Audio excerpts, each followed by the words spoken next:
19 जिले और 3 संभागों का, और इसीलिए पूरे प्रदेशवासियों ने इसको वेलकम किया।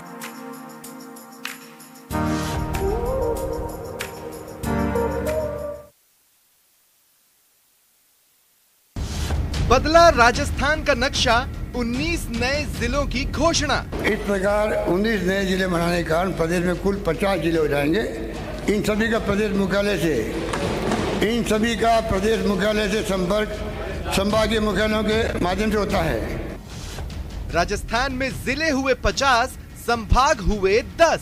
हमने बहुत स्टडी करने के बाद में ये निर्णय किया है 19 जिले और 3 संभागों का, और इसीलिए पूरे प्रदेशवासियों ने इसको वेलकम किया है। नए जिलों से कहीं जश्न तो कहीं प्रश्न।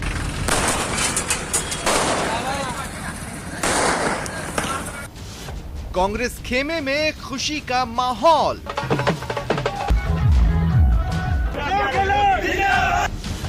बीजेपी ने चुनावी फायदे की घोषणा बताया।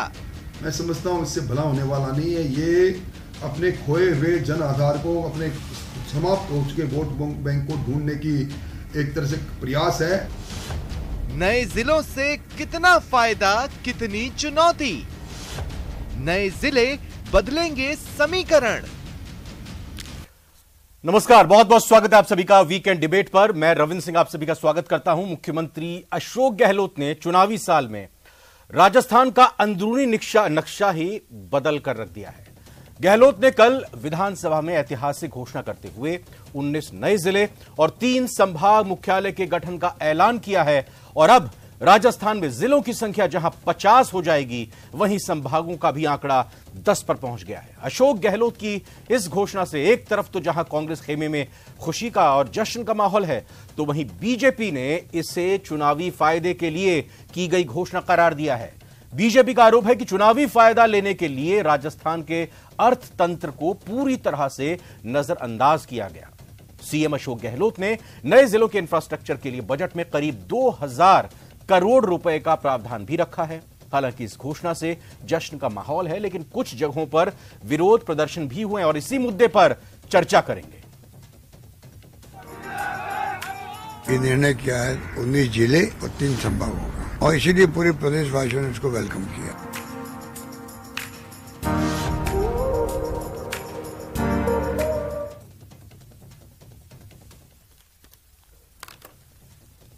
तो अब चर्चा इस बात को लेकर होगी कि जो ये घोषणा की गई है, इसके मायने क्या है, मतलब क्या है। क्योंकि जब एक तरफ कमेटी का एक्सटेंशन 6 महीने के लिए पिछले दिनों किया गया, तो ऐसा लगा था कि क्या जिला बनाने का, जिलों की घोषणा करने का जो प्लान था गहलोत सरकार का, वो फिलहाल के लिए टाल दिया गया है।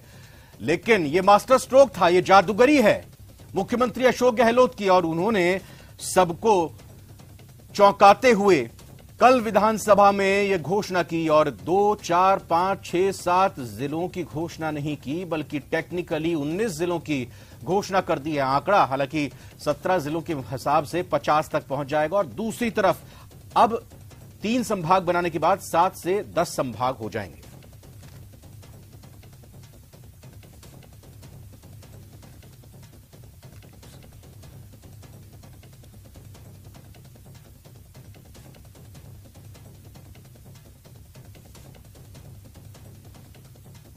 और आइए चर्चा की शुरुआत करते हैं। एक एक करके अपने सभी मेहमानों का स्वागत करते हैं। पुनीत कर्णावत जी, बीजेपी नेता हमारे साथ मौजूद हैं, बहुत बहुत स्वागत है पुनीत जी। राजेंद्र आर्य जी हमारे साथ जुड़ चुके हैं, कांग्रेस से हैं, आपका भी बहुत बहुत स्वागत है। आकाशदीप बंसल साहब हैं, प्रवक्ता हैं आप सूरतगढ़ जिला बनाओ अभियान के, क्योंकि इनकी नाराजगी है कि सूरतगढ़ को यह मानकर चल रहे थे कि जिला बनेगा, संघर्ष भी इनकी तरफ से हो रहा था और अब ये सड़कों पर आ चुके हैं। इनसे ही जाने की नाराजगी क्या है। और साथ ही साथ निरंजन पोद्दार साहब राजनीतिक विश्लेषक के तौर पर हमारे साथ तटस्थ और निष्पक्ष टिप्पणी और चर्चा करेंगे और बताएंगे आखिर सच्चाई क्या है इन जिलों को बनाने की और इसका असर आगे चलकर क्या पड़ेगा। पहला सवाल पुनीत कर्णावत साहब आपसे है सीधा। मुख्यमंत्री ने जब कल घोषणा की उस दौरान उन्होंने सदन में बीजेपी के विधायकों की तरफ इशारा करते हुए कहा, उनसे कहा कि भाई आप खड़े होकर ताली बजाइए, जिला कांग्रेस का नहीं है, जिला बीजेपी का नहीं है, किसी राजनीतिक दल का नहीं है, समस्त राजस्थान की जनता के लिए जिले बनाए जा रहे हैं। सवाल यह है अभी पुनीत जी कि बीजेपी की तरफ से ना तो यह कहा गया है कि ये जिलों की घोषणा सही है, ना तो आपने स्वागत किया और ना ही आपकी तरफ से इसका विरोध किया जा रहा है। ये पसोपेश की स्थिति, ये अजीब सी दुविधा क्यों है बीजेपी में? क्या आप नाराज हैं या आप इसका विरोध करते हैं? बताइए सीधे सीधे। देखिए, 14 सालों के बाद राजस्थान के अंदर नए जिले बने हैं। राजस्थान में नए जिले बनाए जाने की जगह जगह से मांग थी और उसके ऊपर एक पूरी प्रक्रिया के तहत एक कमेटी बनी हुई थी। उस कमेटी को राम लोभाया जी हेड कर रहे थे। अब उनके कमेटी के कई सारे सजेशंस आए, पर कांग्रेस सरकार अनिश्चय की स्थिति में थी। उन्होंने कोई निर्णय नहीं किया और इसी 10 तारीख को उनका कार्यकाल अगले 6 महीनों के लिए बढ़ाया गया। निर्णय हो चुका है। मैं सवाल पूछ रहा हूं ना कि जिलों की जो घोषणा हुई, संभाग जो बने, वो सही हैं? बीजेपी स्वागत करती है, विरोध करती है? सीधा बताइए ना। आप मेरी बात को सुनेंगे तो अपने आप समझ जाएंगे। हम ये बात लगातार कह रहे थे कि नए जिले बनाए जाने की आवश्यकता है, पर क्या कोई नया जिला बिना किसी इंफ्रास्ट्रक्चर की तैयारी के से बन सकता है? और बन जाएगा तो क्या वो ठीक ढंग से चल पाएगा? आप इस बात को समझने की कोशिश करें कि एक साथ 19 जिलों की घोषणा करके मुख्यमंत्री जी ने जिस प्रकार की एक स्थिति उत्पन्न की है राजस्थान में, जिसके अंदर बिना किसी इंफ्रास्ट्रक्चर के, बिना किसी आधारभूत संरचना के जिला निर्माण कर दिया गया है। जिला प्रशासनिक इकाई की दृष्टि से सर्वाधिक महत्वपूर्ण इकाई होता है, उसको ठीक प्रकार से संचालित करने के लिए आप पुनीत जी मुझे बताने की कोशिश करेंगे कि कितने जिले बनने चाहिए थे? मतलब कितने जिले बनने चाहिए थे जिनका इंफ्रास्ट्रक्चर तैयार है, या जिनका इंफ्रास्ट्रक्चर तैयार कर लिया जाता बजट के हिसाब से? जल्द आप गोल-मोल बातें मत कीजिए ना, सीधी बात बताइए ना। मैं सीधी बात बता रहा हूं आपको। जब 14 साल के अंदर जिलों के निर्माण की जगह जगह से बात हो रही थी, 4.5 साल बीत चुके थे। 4.5 साल बाद जाती हुई सरकार ने एक साथ 19 जिलों की घोषणा की है। उनको पता है कि उन्हें तो आना नहीं है और इसके कारण जो कियोस उत्पन्न होएगा वो आने वाली सरकार को भुगतना होगा। हम जयपुर राजस्थान की जनता के लिए सुविधा देने के बजाय ये असुविधा के कारण बनेंगे। ये सुनील यादव भी मेरे साथ फोन पर बने हुए हैं। सुनील यादव साहब कौन है मैं बता देता हूं, तिजारा के विधायक हैं और इन्होंने विरोध, संदीप यादव माफ कीजिएगा, संदीप यादव जी हैं और इनको भी ये उम्मीद थी कि तिजारा जिला बन जाएगा और इसी विरोध में जब जिला नहीं बना तो ये RSRIDB के पद से इन्होंने इस्तीफा दे दिया। बहुत बहुत स्वागत है संदीप यादव जी। ये बताएं कि इस्तीफा आपने इस पद से दिया है जो आपको मिला था, आपने विधायक के पद से इस्तीफा नहीं दिया। नाराजगी अगर आपको थी तो फिर एक अच्छा मैसेज जाता उन लोगों के मन में जिनकी आप चिंता करते हैं। एक लगता कि आप बहुत ज्यादा गंभीर हैं। जी नमस्कार। और नाराजगी किस बात की आपकी? हेलो नमस्कार जी। बोलिए जी। मैं ये कहना चाह रहा हूँ कि मुझे जिले बनने पे कोई नाराजगी नहीं है। राजस्थान में जिले बने हैं, चलो अच्छी बात है, सुविधा होगी। पर मैं मेरे विधानसभा क्षेत्र में भिवाड़ी कस्बा है और भिवाड़ी तिजारा में करीब 4000 के आसपास इंडस्ट्री है, बड़ा शहर है, 5 लाख की आबादी है, जिला लेवल की सारी सुविधाएं भिवाड़ी में उपलब्ध है। अभी वहाँ पे पुलिस अधीक्षक बैठ रहे हैं, बिजली विभाग के SC बैठते हैं, जिला परिवहन कार्यालय है, तो पूरा सेटअप भिवाड़ी में था और लोगों की उम्मीद भी थी। एक सरकार जो है क्योंकि ये चाह रही है कि भाई हम इंडस्ट्रीज लेके आए, उद्योगों को बढ़ावा दे। 4000 जहाँ इंडस्ट्री है, राजस्थान का सबसे बड़ा इंडस्ट्रियल एरिया है, राजस्थान को सबसे ज्यादा रेवेन्यू देता है, तो भिवाड़ी डिजर्व करता था। उसको नहीं बनाने को लेकर मेरा विरोध है। तिजारा की जनता ने मुझे चुन के भेजा, ठीक है, समर्थन किया और समर्थन के बदले में तिजारा के विकास के लिए हमने सरकार को समर्थन किया।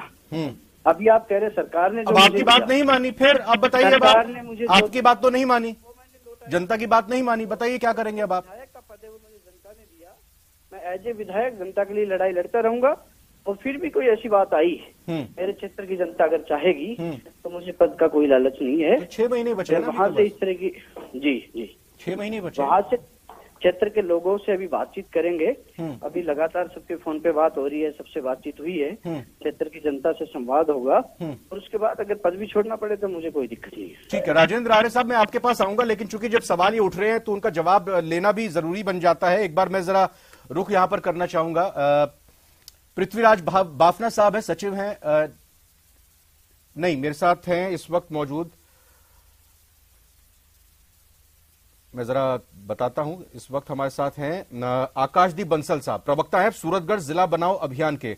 आकाशदीप जी, क्या नाराजगी, क्या अपने आप को ठगा महसूस कर रहे हैं या फिर आप ये आश्वस्त हैं कि आप संघर्ष करेंगे, सड़कों पर उतरेंगे? आज जब जिला बनाने की घोषणा कल की गई तो आपकी बात मान ली जाएगी? बिल्कुल सर, हम अपना अभियान हमने जो वर्षों से चला रखा है, 40 वर्ष पुरानी सूरतगढ़ की जिला बनाने की मांग चल रही है। यहाँ की जनता ने खूब आंदोलन किए हैं। 4 साल पहले हमने यहाँ पे लगातार 2 महीने रेलवे स्टेशन के बाहर लगातार धरना चला हमारा। तो जब इतनी लंबी मांग है, इतने लंबे वक्त से आप मांग कर रहे हैं, तो फिर आपको क्या लगता है ये जो जिले बनाए गए हैं, जब इतनी बड़ी संख्या में 19 जिले जब बनाए गए हैं, तो ये लोगों की जरूरत के हिसाब से बनाए गए हैं या इसके पीछे कुछ और कारण है? और सूरतगढ़ को क्यों जिला नहीं बनाया, इसके पीछे आपको क्या वजह लगती है? सर ये तो हमें तो बंदर बाट की कहानी लग रही है, नहीं तो सूरतगढ़ का हक सबसे पहले था जिले का। अच्छा। और हम इसके मापदंड जो जिलों के मापदंड हैं वो सूरतगढ़ शहर पूरा कर रहा है। यहाँ पे स्थानीय सभी सुविधाएं, एयरफोर्स, आर्मी स्टेशन है, सीमेंट फैक्ट्री, थर्मल बहुत पुराना बड़ा है, सभी उसके हिसाब से इतना कर्मचारी, इतना राजस्व यहाँ इकट्ठा हो रहा है। सभी तरह से हम मतलब चाहते थे कि सूरतगढ़ अपना हक मिलेगा, हमें बहुत उम्मीद थी। और सीएम साहब के पिछले कार्यकाल में गहलोत साहब के हम गए थे, वो अनेकों बार उन्होंने आश्वासन दिया था कि सूरतगढ़ का हक हम बिल्कुल देखे रहेंगे। ठीक है, सूरतगढ़ की जनता ने अभी तक शांतिप्रिय तरीके से आंदोलन किया क्योंकि हम उसमें विश्वास करते हैं।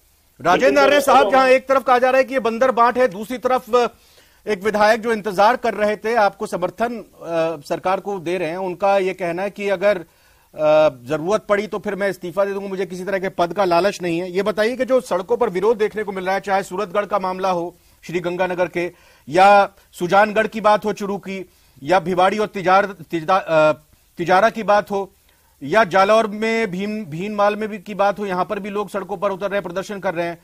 तो ये जो नाराजगी है, इसको आप कैसे दूर करेंगे? और ये जो बंदर बाट का जो बड़ा सवाल लग रहा है कि बस चुनाव जीतने के लिए ऐलान करना था, कर दिया, और ये तो चिंता यहां पर बीजेपी के नेताओं को इस बात को लेकर हो रही है कि अगली सरकार आएगी तो उनके माथे पर आ जाएगा ये सब कुछ, और आपकी सरकार तो बननी नहीं है, इसलिए वो मानकर चल रहे हैं कि उनकी सरकार बननी है।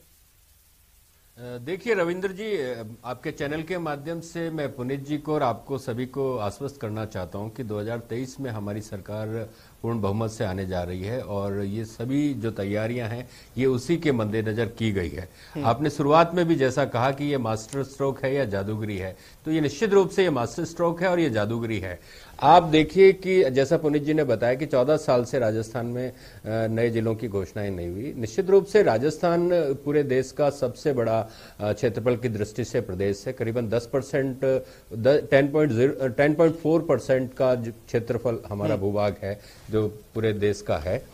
और आप देखिए, जहां तक जिलों के सीमांकन की बात है, प्रशासनिक सीमांकन की बात है, जनभावनाएं हैं, जनप्रतिनिधियों की भावनाएं हैं, प्लस जो दूरियां हैं, जो हमारा आपका मरुस्थलीय प्रदेश है, तो उस हिसाब से आपको मैं बताऊं कि गंगानगर से अनूपगढ़ 125 किलोमीटर, बाड़मेर से बालोतरा 101 किलोमीटर, जोधपुर से फलौदी 144 किलोमीटर, जालोर से सांचौर 135 किलोमीटर, नागौर से डीडवाना 95 किलोमीटर, सीकर से नीम का थाना 82 किलोमीटर। अब मैं आपको बताऊं, ये तो क्राइटेरिया है, और इस क्राइटेरिया को ही जो भी प्रशासनिक हमारी जो कमेटी है उसने ये क्राइटेरिया भी ध्यान में रखे और उसी के अनुसार अब ये बात कह रहे थे कि साहब इसके इंतजामात, देखिए इंतजामात सरकार बेहतरीन तरीके से चल रही है, चाहे वित्तीय अनुशासन की बात नहीं, मैं करूंगा, इंतजामात की बात करूंगा राजेंद्र आर्य साहब, लेकिन पहले इसका जवाब दीजिए। आज मैं बताऊं आपको, नहीं मैं करता हूं, इंतजाम की बात करता हूं। 2000 करोड़ रुपया हम भी जानते हैं कि 2000 करोड़ का प्रावधान रखा गया है, मेरी बात तो पूरी कर लो, मुंह में जीरा होगा या सही में उससे सुन लीजिए ना, बन पाएगा पूरा इंफ्रास्ट्रक्चर। लेकिन मुझे ये बताइए ना, ये जो बंदर बाट का आरोप लगा है, ये जो चुनाव के मद्देनजर इसकी घोषणा कर दी गई है, इसमें आप फंड्स हैं नहीं, ये जो सवाल उठाए जा रहे हैं, और कांग्रेस जहां कमजोर है वहां पर कांग्रेस ने उन क्षेत्रों में जिले की घोषणा कर दी जो पिछली बार बहुत अच्छा प्रदर्शन किया था, वहां मतलब जरूरत के हिसाब से नहीं किया, अपनी जरूरत के हिसाब से करने के जो आरोप लग रहे हैं उस पर आपका क्या जवाब है? रविंदर जी देखो, भाजपा का काम है आरोप लगाना, वो आरोप लगाएंगे, लेकिन कृपा करके ये जो फंड्स की बात पे तो कम से कम आरोप नहीं लगाए। मैं आपको बता दूं, विगत 5 वर्षों में हर साल के बजट के अंदर केंद्र की सरकार ने हमारा 76,035 करोड़ रुपया काटा है, केंद्रीय मतलब जो सहायता होती है उसमें। आज आप देखिए, किसी राज्य का इतना 75,000 करोड़ या 76,000 करोड़ से अधिक का पैसा काट ले, उसके बाद भी अगर राज्य अपने बेहतर वित्तीय प्रबंधन से सरवाइव करता है तो आप इस चीज को सुनिए गलत तथ्य नहीं दे रहा हूं। देखिए पुनीत जी, आप देखिए ना, आप बाद में बात कर लीजिएगा। मुख्यमंत्री जी ने विधानसभा में जो बात कही उसको आप गलत तथ्य कह रहे हैं। मुख्यमंत्री जी लगातार गलत बोल रहे हैं। नहीं, मुख्यमंत्री जी लगातार गलत बोल रहे हैं। मैं आपको बता रहा हूं कि आप अपनी बात को ठीक ढंग से कहिए। नहीं, मैं तथ्यों के साथ कह रहा हूं। का 40% लोन है राजस्थान के ऊपर। अरे आपने राजस्थान को दिवालिया कर दिया है। सरकार ने इस राजस्थान को चलिए आप लोग दोनों तय करें कि कौन सही है कौन गलत है, तथ्य पेश कर रहा है। मैं पृथ्वीराज बाफना जी का रुख कर लेता हूं। सचिव है आप सुजानगढ़ परिषद के और ये भी मांग कर रहे हैं लगातार कि सुजानगढ़ को भी जिला बनाया जाना चाहिए था। पृथ्वीराज जी थोड़ा बताइए बिल्कुल पॉइंट में बात की, जो सुजानगढ़ नहीं बनाया गया है जिला, इसके पीछे आपको क्या कारण लगता है? और अब जो आप संघर्ष कर रहे हैं, मांग कर रहे हैं, नाराजगी जाहिर कर रहे हैं, क्या लग रहा है आपको कि ये नाराजगी जाहिर करने से आपकी मांग पूरी हो जाएगी? दोनों सवालों का जवाब और बिल्कुल पिन पॉइंट अगर दें तो बेहतर होगा। पृथ्वीराज जी आप तथ्यों पे बात कीजिए, आप तथ्यों पे बात कीजिए, आप तथ्यों पे बात कीजिए, आप तथ्यों पे बात कीजिए। राजेंद्र जी एक मिनट, जरा और भी मेहमान है ना, राजेंद्र जी और पुनीत जी प्लीज, राजेंद्र जी और पुनीत जी और भी मेहमान है, उनसे बात कर लूं।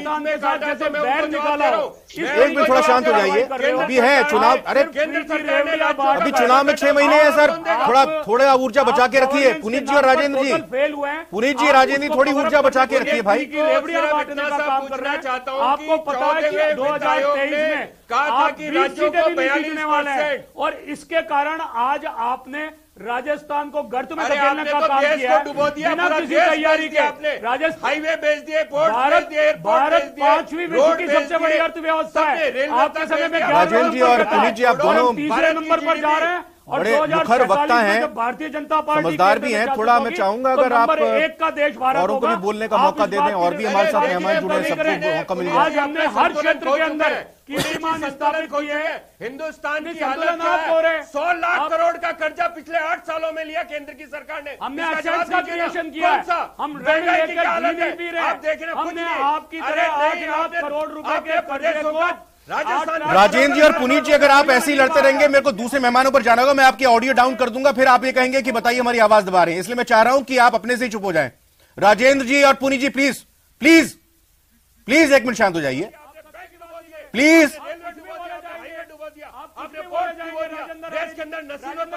ठीक है, थोड़ा ऑडियो इनका डाउन कीजिएगा प्लीज एक बार। मैं जरा रुक करता हूं, जहां पर हमारे साथ बाफना साहब है। बाफना साहब आपके सवाल मिला होगा मेरा, बाफना साहब आपको सवाल मिला होगा, जवाब जरा दीजिए कि आपको क्या लग रहा है कि सुजानगढ़ को जिला नहीं बनाया गया और ये जमीन पर उतरकर क्या आपको लग रहा है कि 19 जिले बन गए, 20वां जिला फिर बन जाएगा ये संघर्ष करके? बाफना साहब थैंक यू, आप दोनों का चुप हो गए आप। 40% से ज्यादा बोलिए बाफना जी, बोलिए। बाफना जी सवाल नहीं मिल रहा है आपको मेरा? आवाज आ रही है यहां से? आपकी आवाज आ रही है साहब, जवाब दीजिए साहब कि आपको क्या लग रहा है सुजानगढ़ क्यों जिला नहीं बन पाया और फिर ये संघर्ष करके जिला नहीं बनाया गया? हाँ, जहां पर हर सुविधाएं अवेलेबल है, जहां पर हर सुविधाएं अवेलेबल है, हाँ, मुख्यमंत्री जी को इस पर गौर करना चाहिए और बनाना चाहिए। नहीं, क्यों नहीं बना? आपको क्या लग रहा है जब 19 जिले बने हैं तो सुजानगढ़ क्यों नहीं बना? आप कारण क्या मानते हैं इसके पीछे? ये तो मांग आप लंबे समय से रख रहे हैं, तो कारण आप बता रहे हैं लंबे समय से। आपकी आवाज नहीं आ रही है। मैंने कहा आपको क्या लगता है बना क्यों नहीं ये जिला आपका सुजानगढ़? इसके पीछे क्या कारण बना क्यों नहीं? वो तो हर तरह से सक्षम है सुजानगढ़ वाले, हर चीज वहां पर अवेलेबल है। अब बना नहीं जो तो मुख्यमंत्री जी को देखना है क्यों नहीं बना, और उसने बनाना चाहिए उन्हें जिला, क्योंकि अभी हम लोग सुक्षेम फाउंडेशन के नाम से 150 करोड़ का सुपर स्पेशलिटी हॉस्पिटल बनाने जा रहे हैं। तो हम इसी उम्मीद में थे कि मुख्यमंत्री जी हमें जरूर जिला देंगे। ठीक है, तो निरंजन पोद्दार साहब राजनीतिक विश्लेषक हैं। सॉरी सर, मैं आपके पास थोड़ा देर से आया हूं। सवाल ये कि इस बार के बजट में 3 स्तर जो प्रक्रिया होती है बजट में, हर बार कुछ ना कुछ लोक लुभावन घोषणा की गई है, इसको किस नजरिए से देखा जाए? दूसरी महत्वपूर्ण चीज जो राजस्थान के लोग जानना और समझना चाहते हैं आपसे सबसे, कि किसी जिले के ऐलान के बाद ये जो प्रक्रिया होती है पूरा सेटअप तैयार करने की, ऑफिस हो, उसमें अधिकारी संबंधित बैठे, इसमें कितना वक्त लगता है और अब जब 19 और कितना पैसा लगता है, थोड़ा बताइएगा निरंजन जी। देखिए ऐसा है वीरेंद्र जी, मेरे हिसाब से ये बहुत एक जल्दबाजी में लिया गया फैसला है, क्योंकि किसी भी अगर आप जैसे मैं एक इसको उदाहरण के तौर पे समझाऊं कि वर्षा अति आवश्यक है, लेकिन अतिवृष्टि जो है वो सारी चीजों को, फसलों को भी बहा के ले जाती है, तो कदाचित ये इस तरीके का है। और जो आपने सवाल पूछा, देखिए ऐसा है, एक जिला ऑपरेट करने के लिए आपको ढांचागत विकास और तमाम सारी सुविधाओं को लागू करने के लिए कम से कम आपको 500-550 करोड़ रुपए एक जिले के लिए आपको चाहिए। ठीक है। और उसके अलावा एक सबसे महत्वपूर्ण बात है इसके अंदर ये सीमांकन, और सबसे बड़ी बात क्या है कि जैसे जो कैडर होता है, जैसे राजस्थान कैडर है, तो वहां के हमारे यहाँ के जो आईएएस और आईपीएस जो राजस्थान कैडर के हैं, वो केंद्र राजस्थान को लगभग 300 आईएएस और 350 आईपीएस कैडर के अधिकारी राजस्थान को देता है। तो मेरे हिसाब से अब अगर मान लीजिए 33 जिलों की जगह अगर 50 जिले हो गए हैं ये, तो इसके अंदर कहां से इतने अधिकारी एकाएक केंद्र सरकार इनको बढ़ा के देगी, नहीं बढ़ा के देगी, कैसे? और ये प्रक्रिया अगर 500 करोड़ है, अगर अधिकारी मिल गए तो इसमें कितना वक्त लगता है? ये पूरी प्रक्रिया में कितना वक्त लगता है? मतलब क्योंकि अभी आचार संहिता भी हो जाएगी लागू, हालांकि जब ये शुरू हो जाएगा काम, ये सरकार ने जब घोषणा कर दी है तो फिर आचार संहिता का हालांकि फर्क नहीं पड़ेगा, लेकिन कितना वक्त लगेगा इस पूरी प्रक्रिया में, एक जिले को अगर हम देखें पूरी तरह से गठन होने में उसका? निरंजन साहब। ऐसा है वीरेंद्र जी, मेरे हिसाब से कम एक जिले का सीमांकन, वहां का अधिकारी, वहां की नियुक्तियां, वहां की सारी प्रशासनिक मशीनरी, इसमें मेरे हिसाब से कम एक वर्ष, कम से कम मेरे हिसाब से 1 वर्ष का इसके अंदर समय लगता ही लगता है। लेकिन यहाँ पे जो मुझे ऐसा लग रहा है कि सरकार ने एक तरह का वो काम कर दिया कि भाई आप अपने पानी में धक्का दे दो, उसके बाद में वो अपने आप। राजेंद्र आर्य जी जवाब दें। तो वो वाली 500 करोड़ एक जिले के लिए पूरा 1 साल का वक्त लगता है, और अगर ये तो बेहतर होता कि भाई 5 साल की सरकार थी तो ऐसे वक्त में आप करते कि दिखाते कि हमने सिर्फ घोषणा नहीं की है, हमने ये करके भी दिखाया है। अब आप अभी से मान के बैठ रहे हैं कि 2023 में हम ही आएंगे। सुनिए, आप सवाल पूछ चुके ना, अब मेरा जवाब सुन लीजिए। मैं आपको कह रहा हूं कि पहली बात तो कोई भी फैसला अंतिम नहीं होता है, और जो हमारे यहाँ साथी बैठे हैं, चाहे सुजानगढ़ की बात करें, चाहे सूरतगढ़ की बात करें, चाहे भिवाड़ी की बात करें, तो निश्चित रूप से उनकी बात भी माननीय मुख्यमंत्री जी तक पहुंच रही है। और दूसरा मैं आपको बता दूं, जैसा निरंजन जी ने कहा कि साहब इतने आईएएस चाहिए, इतने आईपीएस चाहिए, तो थोड़ा सा वो ये ध्यान भी रखें कि राजस्थान के अंदर जो अधीनस्थ सेवाएं जो हमारी होती है, राज्य सेवा की, राजस्थान पुलिस सर्विस है, चाहे राजस्थान एडमिनिस्ट्रेटिव सर्विस है, उनसे भी प्रमोशन होकर अधिकारी जाते हैं, और उनमें से भी आईएएस में जाते हैं और आईपीएस में जाते हैं। तो निश्चित रूप से ये चीजें भी उसमें पूरी होंगी, और निश्चित रूप से ये जो प्रक्रिया अगर शुरू की है ना, देखिए पहली बात तो ये है कि किसी भी फैसले को लेना सबसे महत्वपूर्ण होता है, और उसके बाद में उसकी तमाम तैयारी, माननीय मुख्यमंत्री जी ने अगर उस लेवल की एक प्रिंसिपल सेक्रेटरी लेवल की कमेटी बनाई, एसीएस लेवल की कमेटी बनाई, उस कमेटी के अंदर तमाम सुझाव हैं, वो जो भी इनके अंदर जो योग्यता है या जो भी उसकी अहर्ताएं हैं, उनको वो सारी चीजें लागू करके, और ये प्रशासनिक व्यवस्था के 2000 करोड़ रुपए का प्रावधान है, 2000। आपको लगता है सुनिए ना, मतलब ये अरे तो सुनिए ना, ये समुचित रविंदर जी सुन लीजिए ना, मैं यही तो कहना चाह रहा हूं। मैंने कहा भारत राज्यों का संघ है, और संघ राज्यों की मदद करे, ये अपेक्षित है, क्योंकि राजस्थान नहीं, संघ से पूछ के आपने ये जिले बनाए हैं क्या? मेरी बात सुनिए ना, संघ से पूछ के लिए नहीं तो क्या संघ राज्यों की बात नहीं सुनेगा क्या? संघ से पूछ के सुनिए, एक मिनट रुकिए ना, मैं आपसे थोड़ी बात करूं, मैं तो उनसे बात, मैं रविंद्र जी से बात करूं। ठीक है, एक मिनट, पुनी जी देखो वक्त नहीं है मेरे पास ज्यादा, 2 मिनट का वक्त है, छोटा छोटा सवाल लेना होगा मेरे से आपसे। एक बार राजेंद्र जी अपनी बात खत्म कर ले 15 सेकंड में। मैं वही कह रहा हूं कि मैंने आपको, जैसा मैंने इस डिबेट में भी कहा कि 14वें वित्त आयोग ने कहा कि राज्यों को 32% की बजाय 42% केंद्रीय सहायता मिलनी चाहिए। एक बात, अब आप मुझे एक बात बताइए, 42% तो छोड़िए, एक्साइज ड्यूटी के अंदर डिविजिबल पूल के अंदर, देखिए मैं वित्तीय प्रवाह जी बिल्कुल मिलेगी सहायता क्या? राजस्थान को सरकार कोई भी हो, पुनीत जी सहायता मिलेगी क्या? और क्या बीजेपी अपने आप को पिछड़ा महसूस कर रही है कल के ऐलान के बाद, अब आगामी चुनाव के मद्देनजर? संक्षेप में बताइएगा 10 सेकंड, मेरे को थोड़ा रिएक्शन सबसे लेनी है। पुनीत जी अब आपसे प्लस डिविजिबल पूल। एक मिनट राजेंद्र जी प्लीज, आगे भी करेंगे डिबेट, ये अभी लंबा चलेगा मामला। जी राजेंद्र जी देखिए, आज राजस्थान के अंदर कोई भी व्यक्ति जो थोड़ा सा भी समझदार है, वो चाहे किसी भी क्षेत्र का, आज मेरे दिन में काफी प्रशासनिक अधिकारियों से बात हुई है, उनका कहना है कि ये बूमरैंग करेगा, ये पूरी प्रशासनिक व्यवस्था को ध्वस्त करने वाला निर्णय है। राजस्थान आने वाले समय में प्रशासनिक अव्यवस्था को देखेगा, ठीक है, और प्रशासनिक अराजकता की ओर जाएगा। यहाँ न अच्छे कलेक्टर होंगे, ना अच्छे जिले में पुलिस के कप्तान होंगे। आपसे अब क्या आपका प्लान होगा सुजानगढ़ को जिला बनाने को लेकर? कैसे आप इस मांग को आगे लेकर जाएंगे?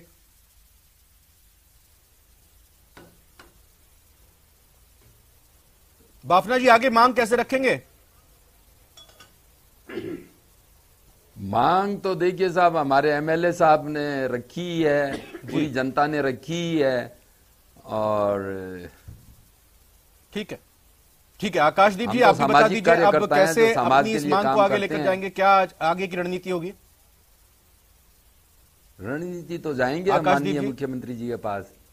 आकाशदीप जी, अच्छा ठीक है। आखिरी सवाल मैं जान लेता हूं जल्दी से। हमारे साथ पोद्दार साहब हैं। पोद्दार साहब, चुनाव के मद्देनजर अगर इस फैसले को देखें, क्या वाकई बीजेपी पिछड़ती हुई दिख रही है? कांग्रेस को एक अपर हैंड मिल गया इस घोषणा से? फायदा मिलेगा चुनाव में इसको कांग्रेस का? छोड़ दीजिए अस्तित्व में आ पाते हैं नहीं आ पाते, कितना काम होता है, बजट क्या है, ये सब क्या है।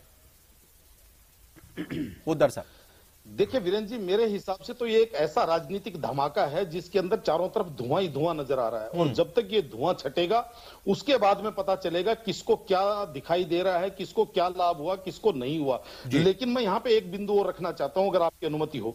बिल्कुल। देखिए, ऐसा है कि जब रूटीन के ट्रांसफर पोस्टिंग होते हैं तो उसमें भी समय 3 से 3 महीने सरकारें जो है उसका गुणा भाग लगाती हैं किसको कहां भेजा जाए। और यहाँ पे तो अगर और जाहिर तौर पर यानी बिल्कुल फैसला तो हो गया है और इसका इंतजार भी राजस्थान की जनता को था, लेकिन इसको अमल में लाने के लिए, जमीन पर उतारने के लिए कई अड़चने हैं और इन अड़चनों को दूर करना होगा, सबको मिलकर दूर करना होगा। बहुत बहुत धन्यवाद आप सभी का, हमारे साथ आप बातचीत में जुड़े, चर्चा में शामिल हुए, बहुत बहुत शुक्रिया।